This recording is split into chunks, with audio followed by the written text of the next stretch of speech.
जय जिनेन्द्र। आज मैं आपको दान के बारे में बताना चाह रहा हूं। दान एक ऐसी प्रक्रिया है, यदि आपने उसे बहुत अच्छे मन से सामने वाले को दिया तो वही दान प्रतिफल के रूप में आपको सैकड़ों गुना वापस आता है।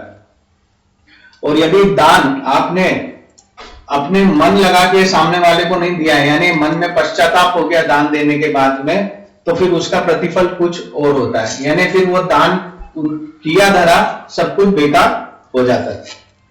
इसी संदर्भ में आज मैं आपको एक कथा बताता हूं।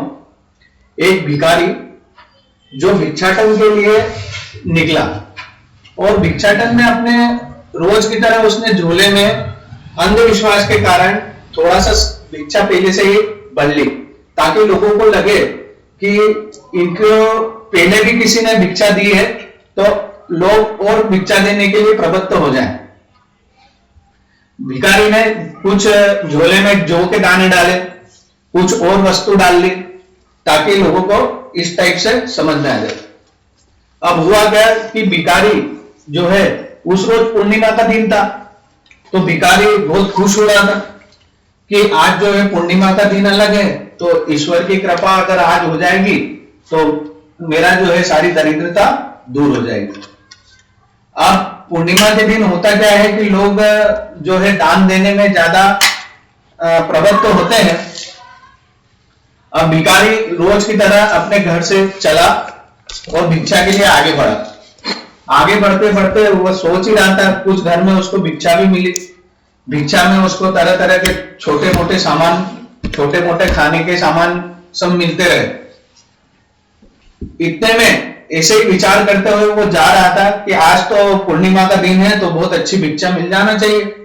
इतने में सामने से राजपथ पे एक राजा की सवारी उधर से निकलती हुई उसको दिखाई दी। अब भिखारी का तो खुशी का ठिकाना ही नहीं रहा, क्योंकि अगर राजा की दृष्टि उस पर पड़ जाएगी तो उसको भीख बहुत अच्छी मिल जाएगी। और उसकी दरिद्रता के संबंध में उसने पहले जो विचार करा था कि आज जो है मेरी दरिद्रता खत्म हो जाएगी, वैसा कुछ हो जाएगा। अब राजा जैसे जैसे करीब आने लगा, भिखारी की धड़कन और उत्सुकता और बढ़ने लगी।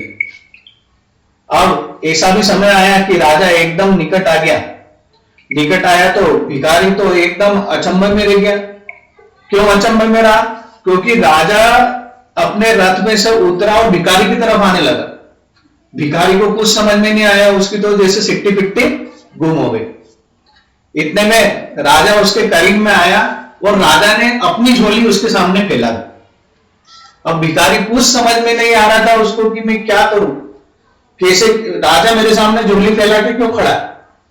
फिर भिखारी कुछ सोच रहा था, तो इतने में तो राजा ने दोबारा झोली उसके सामने आगे खोल के खड़े हो गए राजा।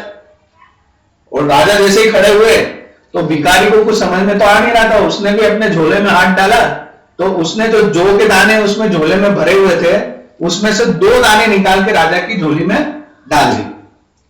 अब राजा की झोली में डालने के बाद राजा ने भी अपनी झोली की घड़ी करी और चुपचाप रथ में बैठ के चले गए। भिखारी को इतना आश्चर्य हुआ कि मानो काटो तो खून नहीं, क्योंकि जो उसने सोचा था उसका बिल्कुल विपरीत हो गया। अब जैसे तैसे पूरे दिन वह जो है भिक्षा मांगता रहा, उसको भिक्षा भी मिली और भिक्षा मांग के शाम को घर पे पहुंचा, परंतु उसके जो झोली में से 2 दाने जौ के निकल गए तो उसका मलाल उसको बहुत हुआ कि अरे मेरी झोली में से 2 दाने निकल गए और राजा ने तो मेरे से भिक्षा मांगी। अब जैसे ही उसने अपनी झोली को खोल के देखा तो जो बाकी के जो 2 दाने उसके जौ के थे वो सोने के हो गए और बाकी जो सामान था वो वैसा का वैसा ही रह गया। कहने का तात्पर्य यह है कि भिखारी ने जितना 2 दाने जो स्वेच्छा से राजा को दिए और राजा ने वो दाने लिए और वही 2 दाने जो उसने दान के दिए थे वो सोने के हो गए और बाकी जो है वैसा के वैसे ही रह गए। अब भिखारी को जो है अपने ऊपर बहुत पछतावा हो कि अगर मैं राजा को पूरा दान दे देता, मेरे पास जो भी सामान था उसका दान दे देता, तो शायद मेरे जो है आज दरिद्रता खत्म हो जाती। तो इस कहानी से हमें यह शिक्षा मिलती है कि लेने वाले से देने वाला बड़ा होता है और अंधेरे में छाया और बुढ़ापे में काया और अंत समय में माया किसी का भी साथ नहीं देती। और जो आप दो वह लौट कर पुनः अच्छे तरीके से यदि दो तो वह लौट कर पुनः वापस आता है। धन्यवाद।